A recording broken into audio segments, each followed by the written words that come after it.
Pemirsa, bank milik pemerintah BUMN kauduhang digelis nganutin kebijakan suku bunga acuan sani kemendalang oleh Bank Indonesia. Puniki kemargiang antuk nincapang panglimakan ekonomi.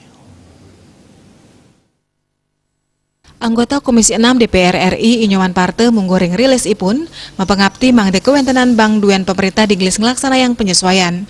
BI nadunang suku bunga acuan kantos ring wilangan 3,3 %. Legislator Dapil Bali inucap mausang mangde ekonomi sida diklis ngelimbak, bank duen pemerintah patut nguak pemargi antuk ngarianin kebijakan bunga murah, melarapan nadunang suku bunga sane wenten selami puniki.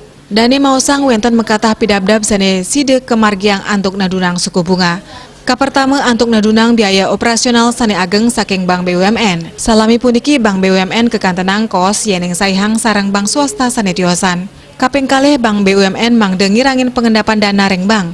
Puniki kebuat tampisan sane kekawitin antuk instruksi yang BUMN miwah lembaga keuangan duen pemerintah antuk ngicinin dana ipun ring sejeroning parikrama ekonomi produktif sekadi UMKM miwah super ultra mikro.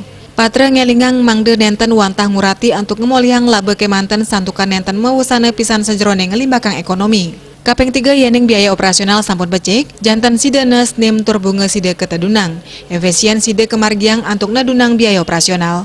Tios punike pewigunan teknologi antuk nampenin pemungkah jaringan sanisayan Jimbar, talar sida nes biaya operasional saha nadunang suku bunga kredit. Patut keelingen BUMN pinake agen pewangunan, sampun sepatutnya nenten watah ngeruruh laba kemanten. BUMN talar patut madui operasional sane becik, mangde suku bunga sida tedun. Jantan mausana ring pengerau investasi sanisayan akeh tur masif, dunia industri sida memargi tur ekonomi ngelimbak, pemikarya sida tumbuh raris penegara sida ngemoliang pajak. Bali Pos nguningai